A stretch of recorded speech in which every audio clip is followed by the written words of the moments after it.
자, 오늘 성경 말씀 마태복음 20장 26절부터 28절에 있는 말씀 다시 읽습니다. 마태복음 20장 26절에서 28절. 너희 중에는 그렇지 아니하니, 25절을 좀 더 읽어야겠네요. 이방인의 집권자들이 저희의 마음대로 주관하고 그 대인들이 저희에게 권세를 부리는 줄을 너희가 알거니와, 너희 중에는 그렇지 아니하니 너희 중에 누구든지 크고자 하는 자는 너희를 섬기는 자가 되고, 너희 중에 누구든지 어뜸이 되고자 하는 자는 너희의 종이 되어야 하리라. 인자가 온 것은 섬김을 받으려 함이 아니라 도리어 섬기려 하고 자기 목숨을 많은 사람의 대속물로 주려 함이니라. 오늘은 혁명가 예수님에 대해서 말씀을 나누고자 합니다. 예수님은 한 시대에 또 이 지구의 혁명가로 오셨습니다. 혁명가. 혁명이 뭐예요? 뒤집어 엎는 거죠. 그걸 혁명이라고 합니다. 뒤집어 엎는 거. 갈아엎는 거예요. 예수님은 무엇을 갈아엎으러 왔습니까? 무엇을 혁명하러 왔어요? 이 사단이 짜놓은 세상의 그 프레임, 오늘 여러분들에게 어려운 얘기를 제가 좀 단어를 쓰려고 합니다. 여러분, 사회적인 프레임이 뭐예요? 프레임. 유식한 단어를 좀 듣고 배우도록 하세요. 프레임이란 것은 이렇게 구조라고 합니다. 구조. 사단이 이 세상에 짜놓은 프레임, 구조가 있어요. 사회의 구조가 있어요. 어떻게 짜놨는가 하면 그냥 그렇게 짜놨기 때문에 당연히 그렇게 살아가는 것, 그런 이 사회 구조가 있는데요. 그것은 사단이 짜놓은 사회의 구조 프레임은 내가 다른 사람들을 지배하지 않으면 내가 지배받는다는 거예요. 그래서 내가 다른 사람들보다 더 높아지고 내가 더 많이 소유하고, 그리고 내가 권력을 가져서 다른 사람을 누르고, 그래야지 내가 살아남을 수 있고, 그렇게 되기 위해서는 뭐가 필요하다? 돈과 권력과 명예가 필요하다. 오직 그걸 향해서 달려가는 이런 이 세상의 프레임, 사단이 그렇게 짜놨습니다. 그래서 사람들은 다 그 속에서 그것이 정상적이라고 생각하며 살아갑니다. 한 시대를 이끌어가는 어떤 그런 이 생각이나 사상, 견해를 패러다임이라고 하는데요. 따라해보세요. 패러다임. 들어봤어요? 패러다임이라고? 여러분들도 이런 단어들을 알아야 합니다. 그 한 시대를 지배하고 이끌어가는 그런 견해나 사상들을 그 시대의 패러다임이라고 부릅니다. 패러다임. 이 세상의 패러다임은 사단이 짜놓은 그런 이 프레임 속에서, 구조 속에서 돌아갑니다. 경쟁에서 이겨야 되고, 그렇게 되기 위해서 진화론, 적자생존을 가르치고요. 이기심, 인간의 죄의 본능인 이기심, 교만, 거기에 호소하는 것이 이 세상의 질서고 이 세상의 구조입니다. 그것이 인간의 본성과 잘 맞으니까 사람들은 그것이 좋고 또 당연히 그렇게 해야 된다고, 그것이 사는 것이라고 생각합니다. 그 모든 베이스에는 뭐가 있다고요? 자기 이기심, 교만. 내가 높아지고 내가 소유하고 나만 유하고 남은 둘째고, 우선 자기를 사랑하는 그 마음, 이것을 이루기 위해서 그것을 목적으로 살아갑니다. 그것을 위해 사람들이 공부하고 돈 벌고 그것만을 위해서 달려가는데, 지나고 나면은 내가 뭘 위해서 돈 벌었지? 결국은 죽음 앞에서 다 허무하거든요. 결국은 다 버리고 떠나가야 되거든요. 사람들이 진리를 모릅니다. 길을 몰라요. 어떻게 살아야 하는지를 모릅니다. 이런 세상에 예수님께서는 혁명가로 오셨어요. 그게 아니다 이거죠. 지금 이 세상에 짜져 있는 모든 사람들이 걸어가는 그런 이 구조가, 생활의 패턴이, 사람들의 머릿속에 있는 그 패러다임이 다 잘못됐다는 거예요. 뒤집어 엎어야 된다는 겁니다. 왜? 그 모든 베이스가 뭐로 시작되었어요?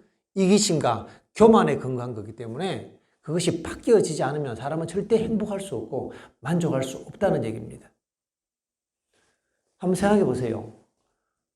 여러분들은 지금 어떤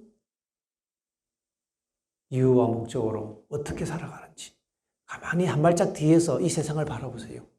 그리고 거기에 끌려가는 내 자신도 한번 바라보세요. 한 발짝 뒤에서.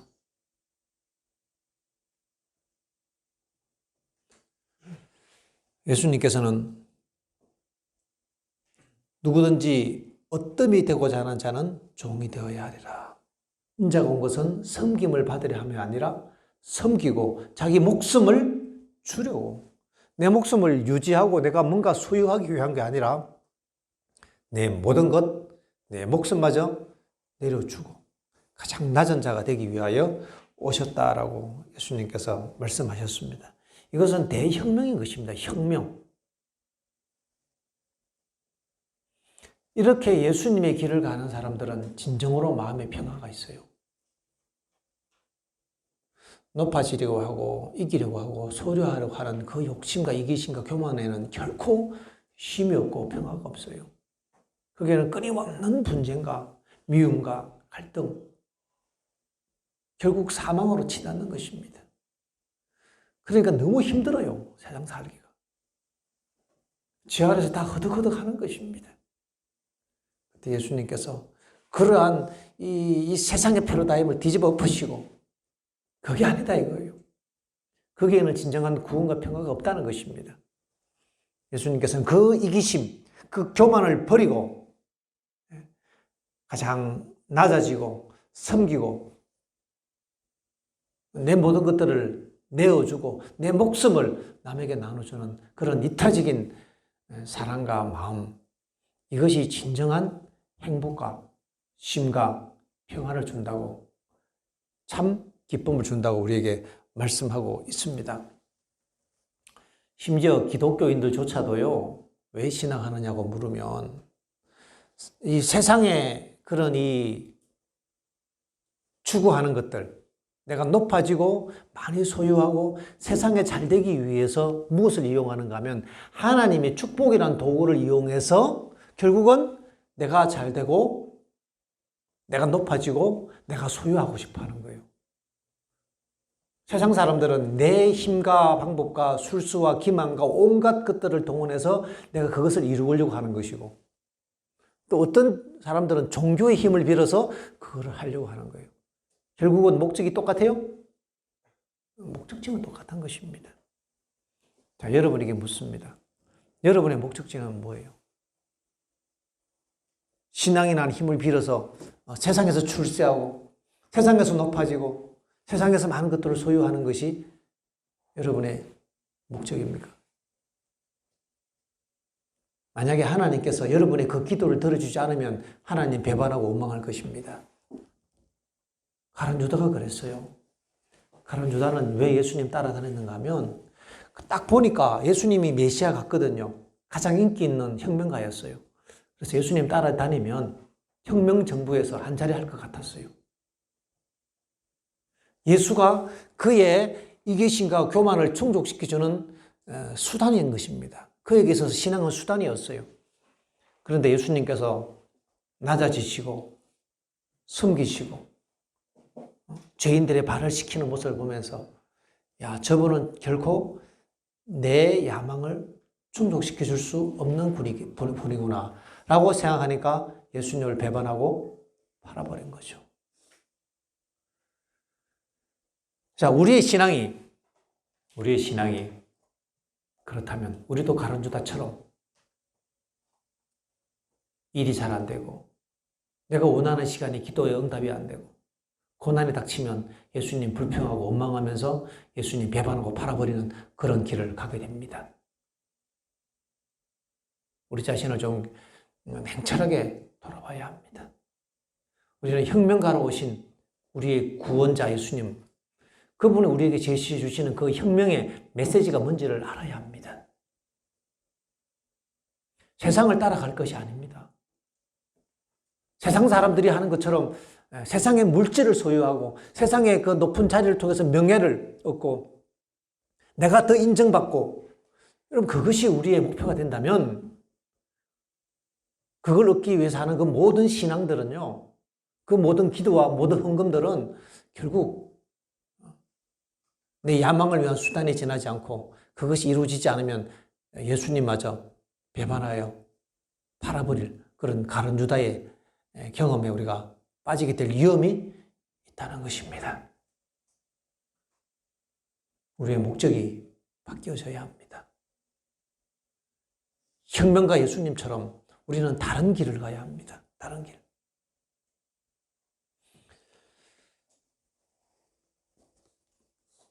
그러면 여러분들이 질문합니다. 아니, 그러면 우리가 어떻게 먹고 사는데요? 이 땅에 사는 동안은 먹고 살아야 될 거 아닙니까? 라고 질문이 생길 것입니다. 그렇죠? 그때 예수님께서 대답을 주셨어요. 너희는 먼저 그의 나라와 그의 의를 구하라. 너희는 무엇을 먹을까? 무엇을 마실까? 염려하지 마라. 이 모든 것들은 내가 너희에게 더해주리라. 여러분, 이 말씀을 믿어야 하는 것입니다. 그리스도인의 삶은 하나님의 말씀을 글자 그대로 단순하게 믿는 것입니다. 자, 한번 골라보세요. 이렇게 아름다운 산 속에서 돈 안 벌고, 막 치열하게 경쟁 안 하고, 편안하게 살아도 때를 따라 양식이 딱딱 생겨. 양식을 누가 갖다 줘. 옷도 갖다 주고.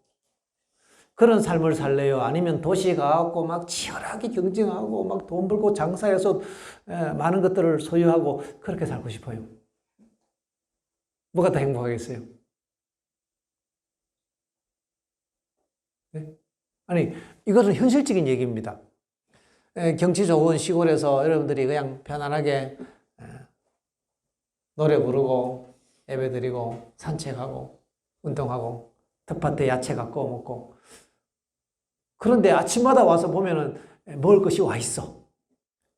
옷이 필요하면 옷이 딱 와 있어. 부족함이 없어. 이런 삶이 더 행복하겠어요? 아니면 내가 필요한 먹을 것, 입을 것을 내가 스스로 해결하기 위해서 경쟁하고 장사하고 돈 벌고 바쁘게 허둥지둥 24시간도 모자라게 밤잠 쪼개가면서 그렇게 사는 것이 더 좋겠어요?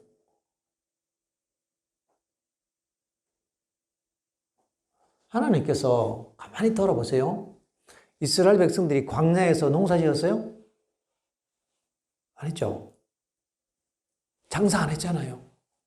아침만 되면 만나가 다 내려서 나가서 먹을 것, 그것도 와서 먹으면 돼. 물이 떨어지면 반석에서 물이 나와. 그 40년 동안 옷이 절대 떨어지지도 않아. 병원에 갈 필요가 없어. 아픈 사람이 없어. 그렇게 살기를 40년 살았습니다. 이런 삶이 좋겠어요? 가나안 땅에 들어가서 1년 동안 죽으라고 농사지고 땀 흘리면서 그 땡볕 아래에서 일하면서 사는 게 더 좋겠어요? 그럼 가나안이 좋겠어요? 광야가 좋겠어요?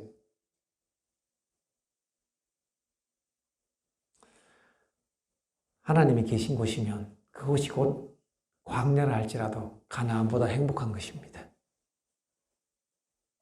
그래서 예수님께서 너희는 무엇을 먹을까, 무엇을 마실까 다 나에게 맡기라. 내가 다 해결해 줄게. 믿음이란 하나님께 우리의 모든 길을 맡기는 것입니다. 그 맡기고 내가 높아지고 내가 이기심과 교만을 가지고 살아가려고 하는 그 피곤한 삶을 포기하고 가장 낮아지고 겸손하고 섬기는 그런 자의 길을 가는 것입니다. 그게 진정한 행복이 있어요. 진정한 행복이. 자, 그러면 여러분에게 두 번째 질문이 생길 것입니다. 자, 그러면 하나님을 믿고 모든 것을 맡기면 아무것도 안 하고 가만히 놀기만 하면 되는가? 그런 질문이 들죠. 하나님을 믿는다는 것은요, 오늘 우리에게 주신 하나님의 일을 하는 것입니다. 하나님의 일. 하나님의 일이 뭐예요? 첫 번째 하나님의 일은 하나님을 믿고 하나님께 모든 걸 맡기는 게 하나님의 일입니다. 두 번째, 하나님께서 오늘 나에게 주어지는 가장 가까이 있는 일, 그 일이 지금 오늘 하나님이 나에게 맡기신 일이에요. 가장 가까이 있는 일이 뭐죠? 네, 방 청소도 하고, 또 공부도 하고, 친구들에게 친절하게 잘 대하고, 오늘 나에게 주어진 가까이 있는 의무들, 오늘 나에게 생명을 주신 하나님께서 나에게 꼭 필요한 삶의 의무들을 주셨어요. 그런 일들을 내가 성실하게 하면서 하나님께서 나와 함께 하시고 나에게 오늘 삶의 의무들을 주셨다는 것을 기억하고 살아가는 것. 이것이 하나님의 일을 하는 거예요. 그 대신 염려와 걱정은 하나님께 다 맡기고. 그렇게 살아가는 삶의 방식, 믿음으로 살아가는 방식, 내 힘이 아니라 하나님의 능력과 기적으로 살아가는 삶의 방식, 이것이 예수님께서 우리에게 알려주신 삶의 방식이고, 겸손과 섬김과 봉사와 사랑이 예수님께서 우리에게 보여주신 혁명인 것입니다. 이러한 구원의 혁명의 길을 여러분들이 갔으면 좋겠습니다. 아침 여러분들 우리 기도하는 시간을 가지겠습니다. 기도하면서 그 예수님의 생애를 곰곰이 한번 생각해 보길 바랍니다. 기도는 예수님을 생각하는 시간입니다. 예수님을 생각하고 그분께 이야기하는 시간입니다. 이 시간 우리 각자 개인 기도하겠습니다.